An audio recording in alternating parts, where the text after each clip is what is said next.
Hey, we're here with Nan Cassidy, talking about her experience on the Stanislaus River. And let's get started with the question of how you came to the Stanislaus. Well, in 1970, I was having issues with going to college in Merced Junior College, and I dropped out, and my mother, about a week later, saw an advertisement for Columbia Junior College in the newspaper, and she says, "Oh, here's a new college and all these enthusiastic teachers. Let's go check it out." So I ended up going there, and it was a really great college and great experience. I lived in a little place by myself, and there were 7 kids in my family, and we always had other people living with us, and it was chaos. I got to live by myself. So you grew up on a dairy farm. Dairy farm. Not only was it a bunch of people together, but it was cows. a dairy farm. Cows and so Columbia Junior College was great, and I would hitchhike to school, which was a couple miles away. I lived in Sonora, and I met this really nice woman, Jackie Smithson, and we became very good friends. And when I went back home in 1972, so like 2 years later, I got a letter from her, and she asked me if I wanted to camp out with her on the Stanislaus River. And I'd only been to the Stanislaus once because I didn't have a car even though it was really close, only went there once. And so I brought my grandfather's tent. My family had always camped, and so I really felt comfortable camping and loved being outside and loved being by the river. And so we camped out, brought my grandfather's tent, and put all our junk in it, and slept outside. And it happened to be at the takeout for the Stanislaus River run, right by Parrots Ferry. So you were right just downstream of Parrots Ferry Bridge on the North Vallecito side. Yes, exactly. And so we were doing yoga in the morning and camping out, and across the river, we started watching people going down the river and taking out. Across the river, there was an old guy in a trailer named Dan who was collecting money. It was BLM property, and we were on BLM property too.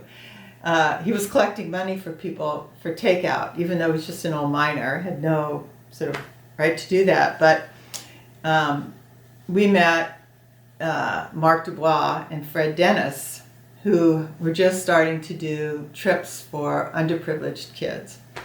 And so we were having a great time with them and going down the river on some of their trips. And then they decided to not pay Dan anymore and to move over to our side of the river. So they moved over to our side of the river. So we're all camping out together, and Mark had an old truck, and Ron Caldwell was in Sacramento, sort of lining up groups that would come down the river. And so we learned how to guide, Jackie and I, and just by going on these trips. Yeah. And the whole trips were set up so that nobody got paid. Money did not cross hands, but the groups would bring food. So they would bring terrible food, like bologna sandwiches and white bread. But they would leave their extra food for us when, after the river trip. So that's what we lived on. And so that went on. And actually, sometime, I think in that first 1972, we'd have campfires at night. Mark brought in a guy who I think was Rob from, I don't remember his last name, but he came to the campfire and started talking about how they were going to dam the Stanislaus. And so that's when I first heard. Oh, Rob Coughlin. Coughlin, yeah, Rob Coughlin. And a few other people, they came. And so it put this really, dark cloud over our, joyful Stanislaus experience. But it felt like it was very far away in time. How did you actually go about learning to row a raft? I was actually terrible. I was terrible at rowing. I didn't really learn very well. my parents would come up and my family, and I remember once rowing in front of, like, I don't know, this rapid, this kind of puny little rapid, and I would just start screaming, going, I can't do it. My mother would say, Nancy, you brat, you just rowed down the river. Because